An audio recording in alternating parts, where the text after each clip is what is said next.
Bună ziua frumoși mei raci, bine ați venit dragii mei, astăzi facem etalarea pentru luna decembrie, dar de acum înainte vom face anumite schimbări în ceea ce privește etalările de pe acest canal.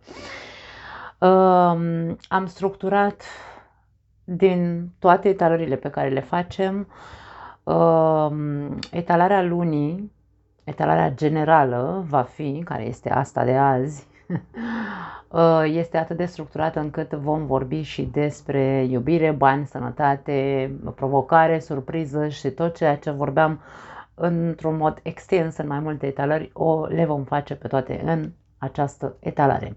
În afară de această etalare, vom mai face lunar o etalare bonus, aceea cu mesaje și atât, niciun alt fel de etalări de tarot. Da.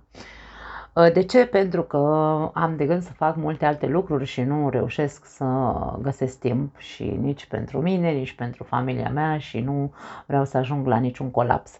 Așadar, astăzi vom vorbi despre de toate. În descriere o să vă las minutul exact pentru fiecare dintre aceste arii, doar că, bineînțeles, va fi cumva schimbată situația. Vom scoate la început, vom deschide etalarea cu o carte oracol pe care o vom clarifica ca fiind, hai să numim așa, aspectul general al lunii.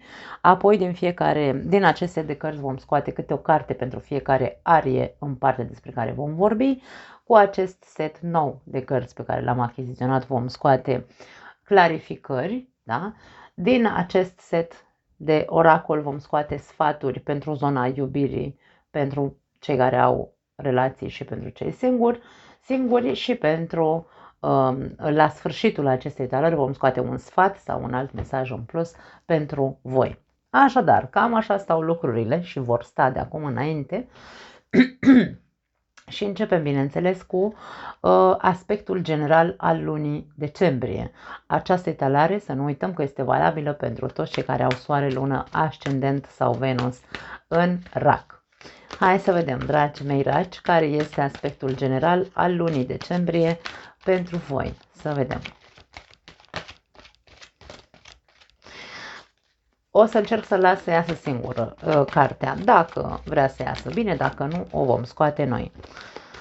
Hai să vedem aspectul general al lunii decembrie pentru raci.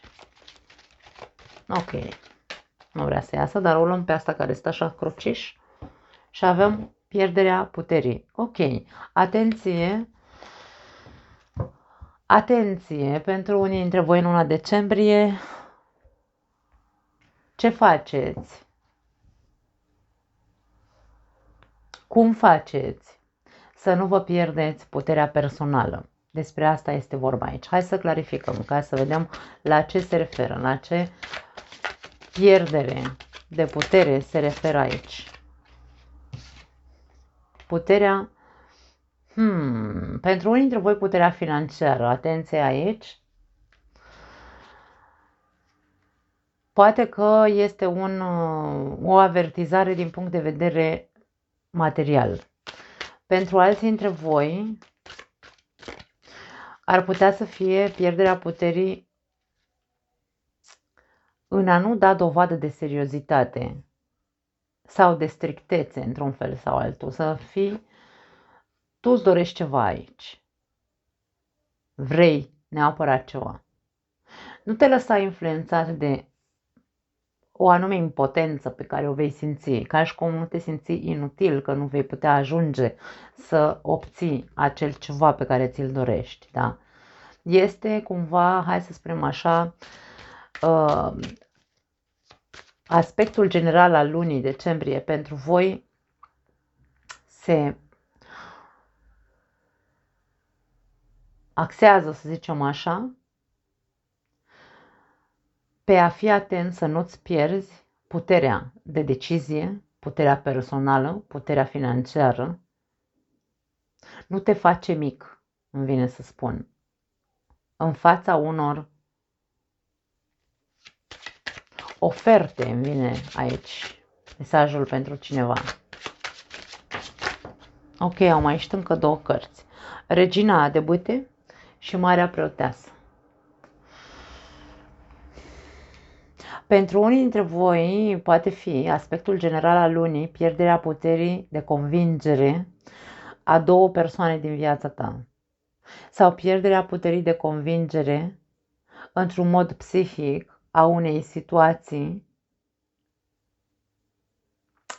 psihologic, a unei situații din care poate, de ce nu, aveți ceva de învățat. Nu știu cum vin mesajele așa. Pentru unii dintre voi puteți rezona cu ce am zis la început, alții dintre voi cu ce zic acum. Nu te lăsa influențat, îmi vine să spun, sau nu te simți mai mic decât ar trebui să te arăți. Trebuie să te arăți puternic în această lună. Indiferent că vorbim despre un obiectiv pe care l-ai din punct de vedere al seriozității cu care trebuie să mergi către acel obiectiv, cu să te înarmezi cu toată cunoașterea de care ești capabil și cu tot curajul, pentru că aici avem regina de bâte care e cea mai curajoasă dintre toate, să-ți folosești toate armele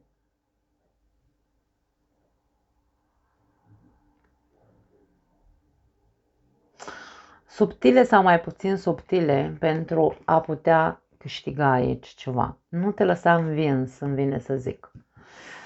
Dragii mei, nu vă lăsați învinși de absolut nimic în această lună. Fiți bătăioși, fiți curajoși, fiți perseverenți și fiți înțelepți aici. Intuiția este puternică în această perioadă pentru voi, doar că nu trebuie să vă lăsați influențați de micime. Nu știu de ce simt micime, impotență. Luptați pentru ceea ce vă doriți. Dacă aici vorbim despre a convinge două persoane din viața ta, aspectul general al lunii decembrie pentru voi este că dacă nu ești serios, vei putea pierde probabil ambele persoane. Nu știu dacă vorbim despre un triunghi amoros, nu pot să vorbesc despre asta, pentru că aici nu am niciun fel de conotație de așa ceva. Vom vedea când ajungem la secțiunea iubire. Hai să vedem care este energia ta în această lună, care va fi energia racului în luna decembrie. Ok, avem două cărți. Wow, împărăteasa și judecata. Energia ta este una de potență. Nu știu ce se întâmplă, de ceva aici te va face să te simți mai mic decât ești. Rămâi în continuare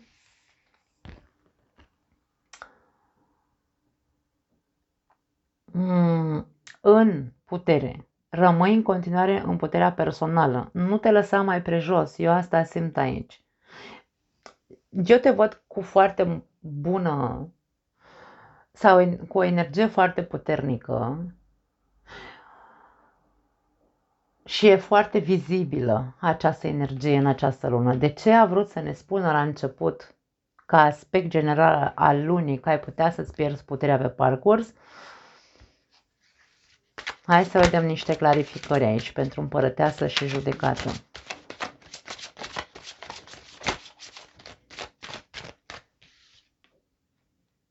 Trei de monede.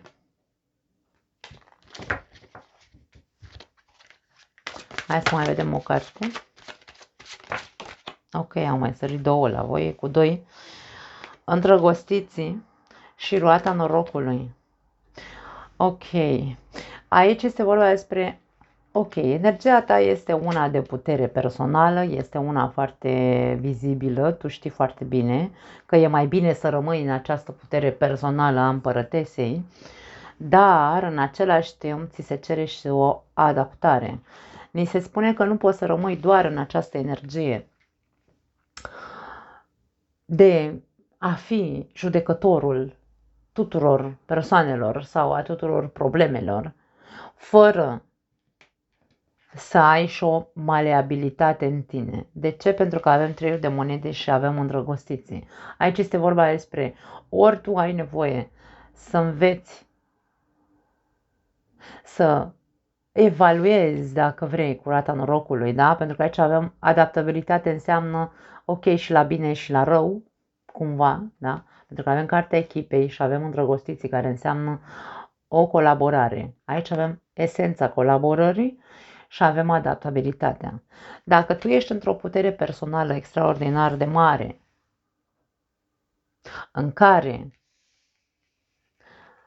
ți se cere să o folosești această putere personală pentru a pune în evidență aici cu judecata, pentru ca ceilalți să te vadă într-o anume lumină, să te vadă că tu ești șeful cumva aici, dar e nevoie să contribui în a face echipă, în a empatiza cu ceilalți, că vorbim despre partea financiară aici nu are importanță, vorbim despre energia ta de potență foarte mare, foarte vizibilă, dar care trebuie folosită această potență pentru a construi, a contribui, a empatiza și a mă adapta și eu circumstanțelor din viața mea. Nu pot să fiu doar cel care dă tonul, trebuie să învăț să fiu și maleabil, da? Și să contribui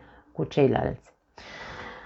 Acum ar putea să fie o schimbare, o răsturnare de situație pentru unii dintre voi și să vă spună că dacă voi rămâneți în această putere personală fără să deveniți într-un fel sau altul maleabili la situații, la persoane, la circumstanțe, la evenimente, e posibil aici să ne anunțe pierderea unei puteri personale pe care va trebui să lupți să o recuperezi.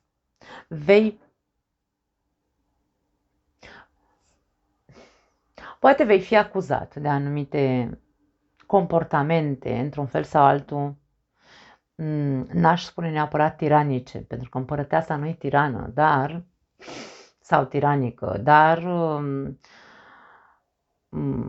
ți se va pune în evidență anumite lucruri care probabil nu-ți vor plăcea și ar trebui să ții cont de ele. Te vor face, poate, să te simți un pic mai mic, poate ar trebui să te vezi, dacă vorbim despre acest aspect, bineînțeles, nu are cum să fie pentru toată lumea, depinde de evenimentele care vor avea loc în viața voastră. Este foarte ok să fim încrezători și bătăioși, dar trebuie să știm să fim și maleabili și să contribuim alături de ceilalți la ca noi să ne păstrăm puterea personală, nu putem să călcăm pe cadavre, nu putem să-i umilim pe ceilalți, pentru că ni se vor scoate în evidență anumite lucruri. Despre asta este vorba aici. Asta simt aici pentru unii dintre voi. Hai să vedem pe parte amoroasă ce se întâmplă în iubire pentru cei care au deja o relație. Să vedem pentru racii care au o relație cum arată această arie din viața voastră în luna decembrie, bineînțeles. Oh, nu vor să iasă cărțile? Vor să se aleagă. Ok, a sărit. 6 de spade. Treceți printr-o perioadă de tranziție. Dacă până acum a fost tulbure zona iubirii în cuplu pentru voi, au existat multe momente incerte, traumatice, o perioadă cu probleme, poate fi. Vine perioada de tranziție, de la agitație la liniște. Hai să vedem niște clarificări. Sau poate că și tu ar trebui să fii cel care încearcă să aducă pace și nu război, da? Cumva. Hai să vedem ce clarificări avem aici. Bun, au sărit cărțile. Avem 3 de bâte și avem cavaler de spade. Acum, fiind o perioadă de tranziție, dacă nu încercăm să vizualizăm pozitiv ca pe viitor să nu mai avem parte de atât de multă agitație, probabil că nu vom putea rezolva și nu vom putea face această tranziție într-un mod conștient. Aici este vorba de luptați în așa fel încât pe viitor să nu mai aveți aceleași gen de discuții care să agite acest cuplu. Încercați să discutați cu claritate, cu inteligență, aici cu cavalerul de spade. Nu o țineți până în pânzele albe doar cu părerea voastră. Da? Încercați să fiți, exact ce spuneam mai devreme, maleabili, empatici cu celălalt. Vedeți ce se întâmplă, ce agită. Pentru că nu mai este ca și cum ți se spune că este momentul ca ceea ce s-a întâmplat în trecut să rămână în trecut și să mergi către pace și liniște. Să nu mai existe certuri, aiurea, provocări de-astea cu limba ascuțită, ne certăm, ne aruncăm oalele în cap și așa mai departe. Nu mai este cazul, da? Cam asta ni se spune. Sunteți în perioada de tranziție în care trebuie voi să fiți cei care trebuie să vadă tabloul complet al evenimentelor dintre voi doi care nu ajung la sfârșit, care nu se sfârșesc de fapt, da? Hai să vedem un sfat aici pentru voi. Un sfat pentru racii care au o relație. Ok. Wow! Dragii mei, când vorbeam despre maleabilitate sau despre adaptabilitate și empatie aici și așa mai departe, aici este vorba despre gândește întâi înainte de a judeca. Aici puterea de a judeca comportamentul celorlalți sau a judeca evenimentele din viața noastră este foarte mare. Puterea. Poate n-ar strica să te uiți mai profund la ce se întâmplă și de ce tu, de fapt, ajungi să-ți pierzi puterea de convingere și de ce tu ajungi ca ceilalți să nu mai aibă încredere în tine. Aici cu pierderea puterii. Pentru că probabil judeci prea aspru toate evenimentele și toate persoanele. Și aici este momentul să vezi că trebuie să gândești înainte să-i judeci pe ceilalți prea aspru. Foarte interesant. Da. Hai să vedem cei singuri. Racii singuri. Să vedem ce se arată, dragii mei, din punct de vedere amoros. Ok, au sărit deja 2 cărți. Pentru voi în luna decembrie. 8 de cupe și spânzuratul. Wow, unii dintre voi nu știu dacă sunteți atât de singuri. Unii dintre voi sunteți așa cumva într-o cumpănă pentru că nu știți ce să faceți. Să părăsiți o locație, o situație, o persoană. Nu este clar aici că voi sunteți chiar singuri rău de tot. Dacă nu vorbim despre faptul că nu sunteți singuri în totalitate și într-adevăr sunteți, da?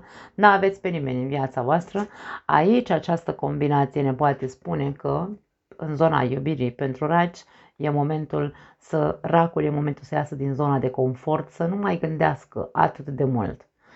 Să încerce să-și schimbe perspectiva pentru că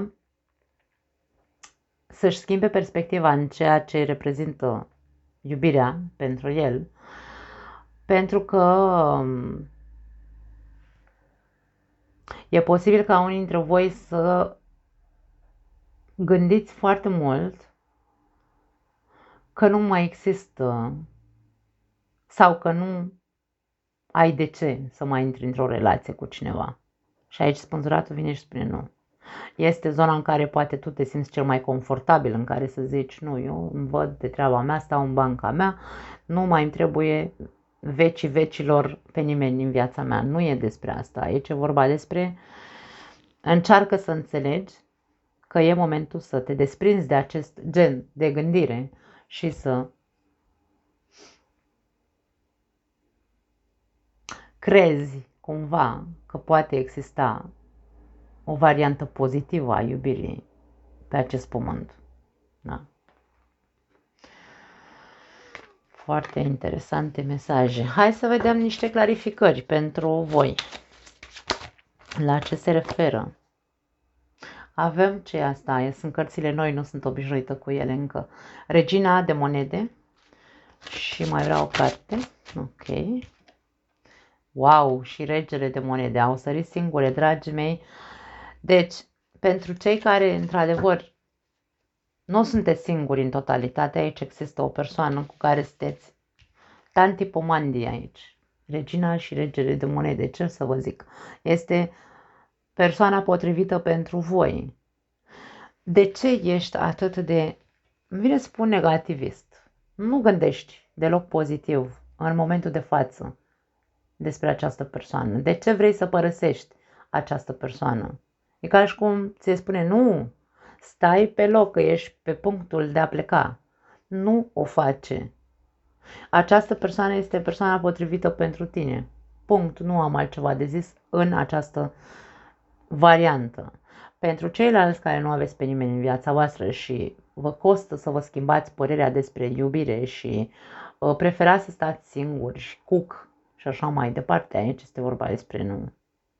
Tu nu ești făcut să stai singur pe acest pământ, mai ales racii care sunt familiști, care își doresc o familie, întotdeauna și-au dorit o familie. Tu degeaba îți spui că este foarte mare sacrificiu pe care trebuie să-l faci într-o relație, bla bla bla. Ori există cineva care deja te place și tu îi dai așa cu flit și aici se spune nu mai face lucrul ăsta, lasă persoana asta în viața ta. Ori aici este momentul să începi să regândești altfel sau să-ți schimbi părerea. Aici e vorba de schimbarea părerii despre persoana care va intra în viața ta, pentru că tu ești taxat pe faptul că toată lumea este nu știu cum, toată lumea te părăsește, nimeni nu vrea nimic serios, asta e povestea din capul tău, într-un fel sau altul, din punct de vedere amoros. Și aici este total contrariu, aici spune nu, nu, nu, asta nu e așa. Mai regândește un pic ce poveste îți pui în capul tău. Avem o persoană foarte potrivită pentru tine care e posibil să apară dacă nu o ai deja în viața ta. Tu alegi ce faci cu ea, pentru că aici pare că mai repede vrei să te îndepărtezi decât să faci un sacrificiu în a lăsa această persoană să-ți demonstreze că este persoana potrivită pentru tine. Nu pot să zic altceva. Hai să vedem un sfat pentru tine. Un sfat pentru racii singuri. Ok? A sărit? Pregătiți? Wow! Aici avem un mesaj cu dragoni. Deci, ceea ce spuneam despre tine, dragonii nu mai există. Dragonii sunt fantezie. Sunt poveștile pe care horror pe care le facem în capul nostru, da? Astea despre care vorbeam mai devreme. Indiferent că ai sau nu ai pe cineva în viața ta, indiferent că va apărea sau deja există această persoană, părerea pe care tu o ai despre cupluri sau despre a forma un cuplu cu acest cineva este o fantezie draconică, dacă vrei, sau dragonică, ca să nu zic draconică. Îți faci filme în cap pe degeaba și aici ți se spune să îți omori toți dragonii din capul tău. Da? Ai spada în mână, aici se spune înarmează-te cu, hai să spunem așa, cu curaj pentru a-ți înfrunta toate părerile negative pe care ți le-ai format în capul tău în ceea ce privește iubirea sau în ceea ce privește această persoană, dacă există în viața ta, sau această persoană care va apărea în viața ta în această perioadă. Insist să spun că este persoana potrivită pentru tine. Acum faceți ce credeți cu acest mesaj. Nu are cum să fie oricum pentru toată lumea. Da? Bun. Trecem la carieră, finanțe, job, afaceri, proiecte, ce știu eu, tot felul de lucruri de genul ăsta, da? Ok, a sărit, hai să vedem. Cavaler de monede, fii perseverent, ți se spune, indiferent că vorbim în cariera ta, jobul tău, cu finanțele, fii grijuliu, cumva, da? Cheltuie cât trebuie să cheltui, nu te duce prea departe. În privința unui job, dacă nu ai un job, aici vorbim despre o ofertă. Dacă ești pensionar, poate aici îți vine, nu vine să zic acum, decizia de pensie, dacă aștepți, da? Aici putem să vorbim despre asta, este vorba despre un mesaj, într-un fel sau altul, care vine către unii dintre voi pentru a vă spune că veți primi o ofertă, dacă vrei. Da? Hai să vedem. Cu ce vine acest cavaler de monede? Din punct de vedere al, sunt foarte multe, nu vreau atâtea, din punct de vedere al carierei sau a proiectelor, dacă aveți proiecte, investiții și alte lucruri, aici este vorba despre faptul că e posibil să înainteze încet, dar încet și sigur. Da? De-aia ni se spune că vi se cere perseverență. Încercați să aveți răbdare, înarmați-vă de răbdare, va funcționa, dar rezultatele probabil că se vor vedea în timp. Avem pajul de cupe care a căzut și mai vreau o carte, ok, temperanța. Deci totul e cu calm aici. Dacă vorbim despre un proiect, este un proiect pe care tu ar trebui să fii mai dedicat acelui proiect. Poate că îl lași așa, nu știu dacă neapărat de izbeliște, dar faci foarte puțin. Investești puțin în acel proiect. Temperanța vine și spune, dacă tu vrei să meargă lucrurile și să vezi rezultate în timp, trebuie să existe, într-un fel sau altul, un echilibru între cât de mult îți place ceea ce faci și cât de mult efort vrei să dedici a ceea ce îți place ca să ai rezultate. Rezultatele vor fi pe măsura investiției tale, hai să zicem așa, investiții de timp, investiții de dedicare despre care vorbeam la început. Da. Vorbim despre un cert echilibru financiar, dar se va vedea mai târziu, nu acum, pentru că deocamdată văd că nu ești pe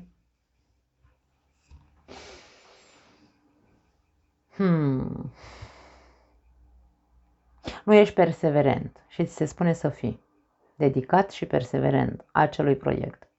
Dacă vorbim despre o ofertă, este o ofertă sau o decizie, de ce nu, de pensionare. Aici vedem că în această lună probabil veți primi răspunsul și ca și cum, ok, în sfârșit te liniștești, da? Se așează lucrurile. Oferta vine și ea cu stabilitate din punct de vedere financiar, dar probabil că ți se cere creativitate.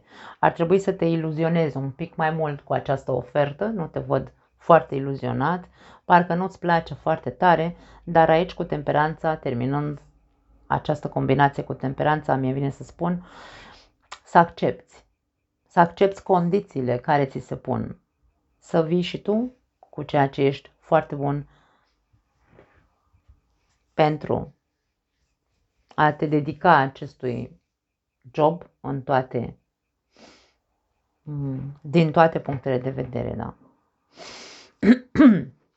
Hai să vedem sănătatea, din punct de vedere al sănătății, cum arată luna decembrie pentru voi, pentru raci. 6 de cupe. Interesant. 6 de cupe înseamnă trecut, ceva din trecut, din punct de vedere al sănătății. Pot fi emoții din trecut care te răscolesc și te dau peste cap. Poate fi pentru unii dintre voi. Avem 9 de cupe și avem turnul.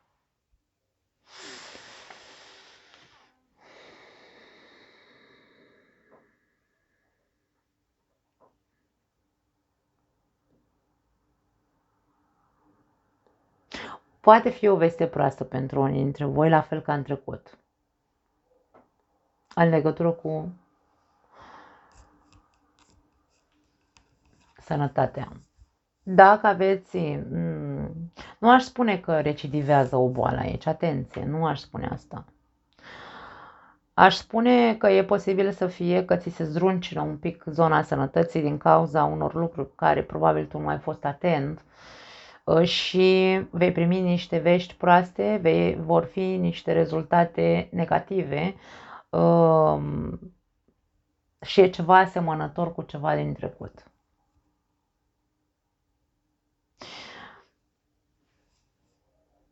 Dacă până acum ai făcut doar ce ai vrut tu din punct de vedere al sănătății și nu te-ai prea îngrijit așa, aici vorbim despre anumite consecințe. Consecințe care să te facă, să fii conștient că nu poți să nu ai grijă de anumite aspecte, pentru că poți ajunge într-un fel sau altul singur să-ți distrugi sănătatea. Pentru unii dintre voi vorbim despre cupe, putem să vorbim despre păhărel. Ați luat o raznă cu băutura sau beți prea mult și nu neapărat alcool. Vorbim despre zahăruri, da, despre alte băuturi de-astea gazoase, ce știu, care îți distrug într-un fel sau altul stomacul și alte lucruri în organism, da, poate fi. Poate fi și alcool, da, nu zic că nu. Aici este o chestiune de a vedea, de a conștientiza, ok, nu e ok, am 6 luni de când beau peste măsură și este clar că aici trebuie să văd că trebuie să fac ceva, că e vorba despre mine, da. Nu neapărat să recidiveze ceva, nu. Nu am roata norocului. Dacă era roata norocului, ziceam, da, recidivează o boală care ți s-a diagnosticat acum 6 luni de zile. Pentru alții dintre voi poate să fie un colaps emoțional. Aveți grijă la ce faceți aici în mintea voastră, pentru că vă văd foarte cu mintea în trecut sau un anume dor de cineva. Îți este dor de cineva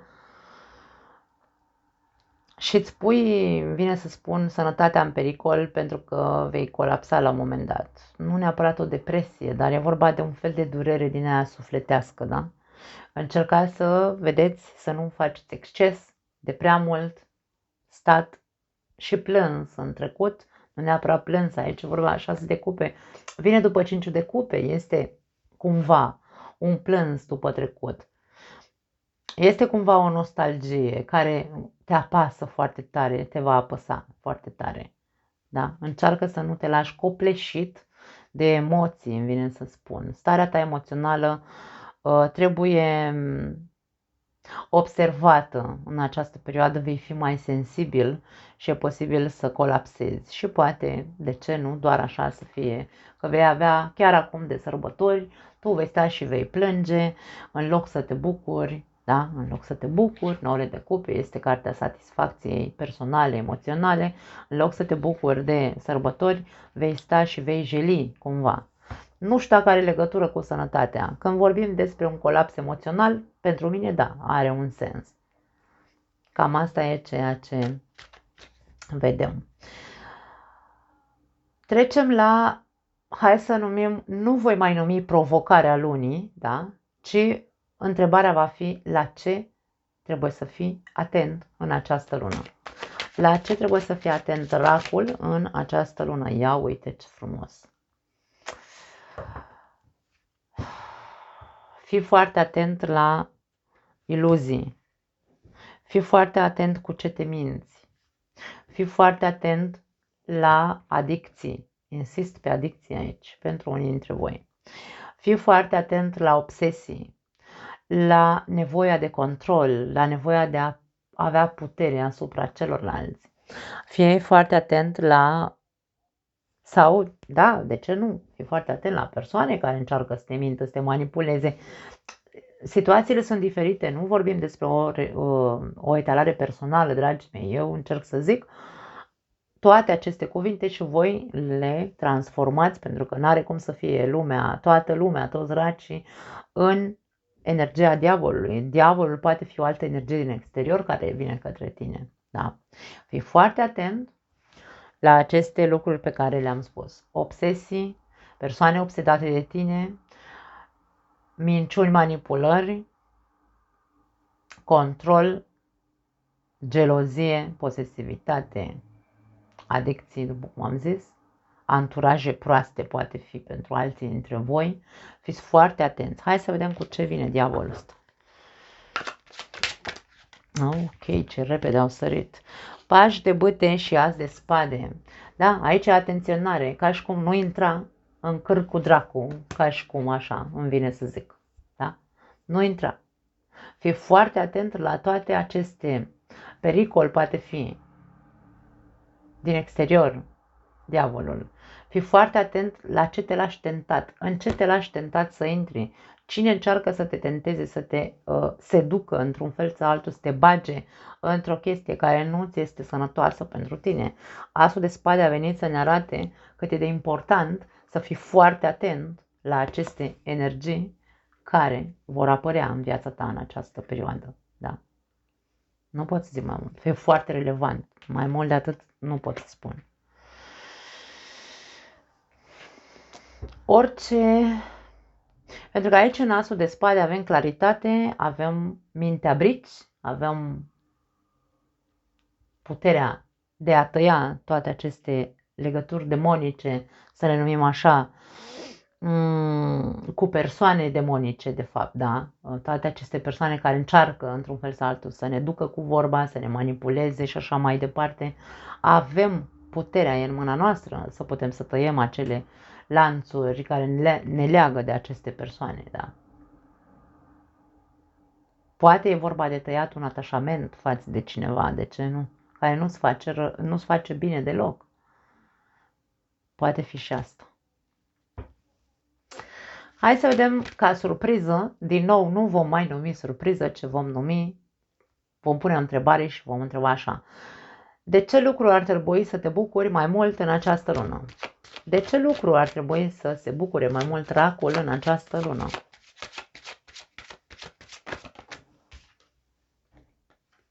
Opt de bâte.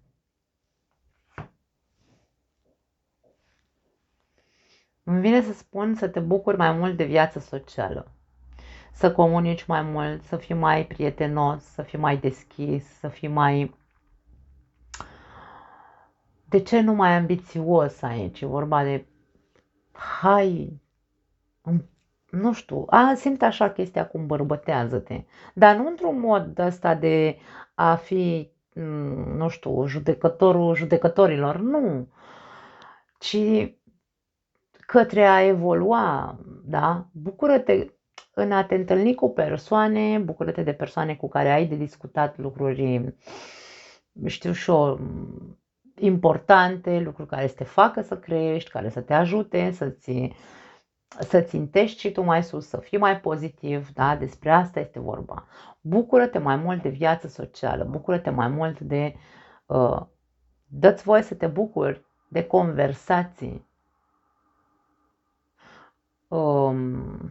Hai să le numim așa...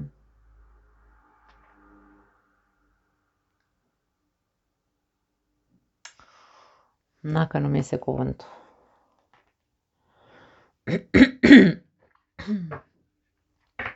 Nu știu, pozitive și cu o țintă de creștere. Asta simt aici.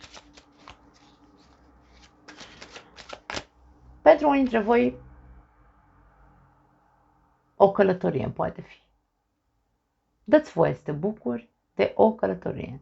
Dacă îți permiți, în cazul în care vorbim despre persoane din străinătate, că poate tu ești în altă țară, la fel ca și mine, dă-ți voie și du-te acasă, poftim de sărbători. De ce nu ar putea să fie? Da? Pentru că vorbim de distanțe aici.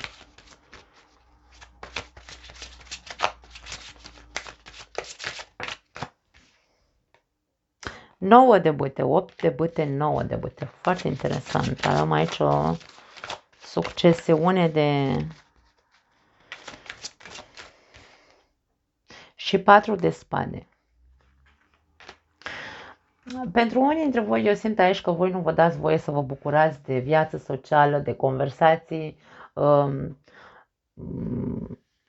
plăcute, care să o facă să creșteți într-un fel sau altul, pentru că nu mai aveți încredere în nimeni.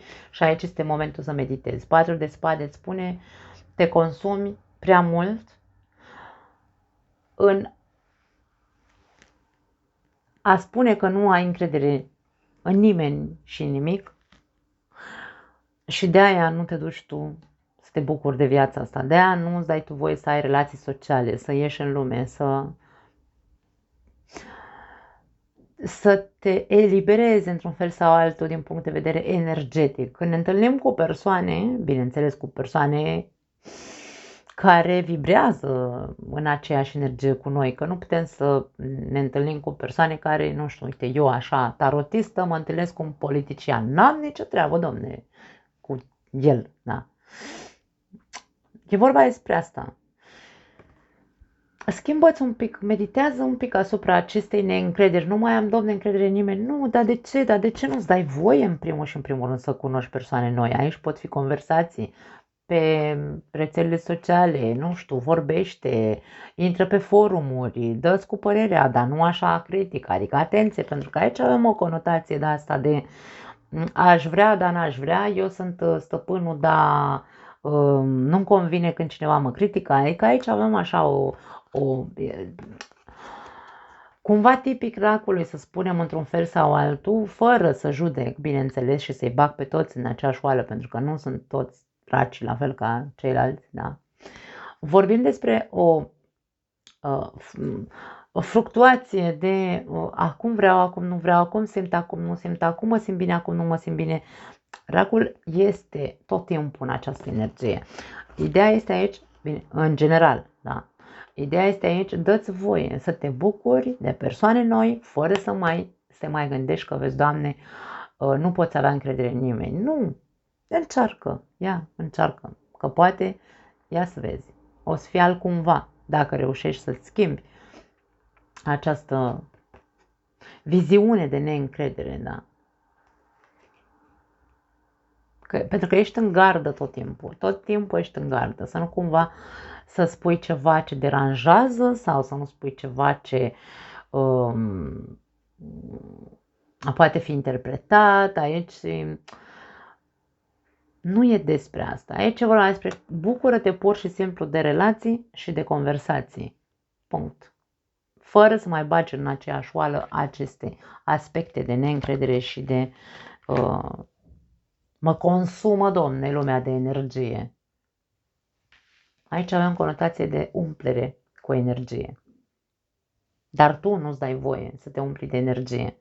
Tu te lași consumat. Dacă te lași consumat, aici este vorba despre a te proteja. Când simți că te consumă persoanele din jurul tău, atunci retrage-te. Nu mai rămâne în conversații. Dă-ți voie să te bucuri de ceea ce tu, de fapt, îți dorești cu adevărat să conversezi cu cineva, nu să te consume de energie, da. Da. Bun, am ajuns la final și acum vom scoate un mesaj final sau un sfat pentru voi la sfârșitul acestei etalări. Să vedem care este sfatul sau un alt mesaj în plus pentru voi.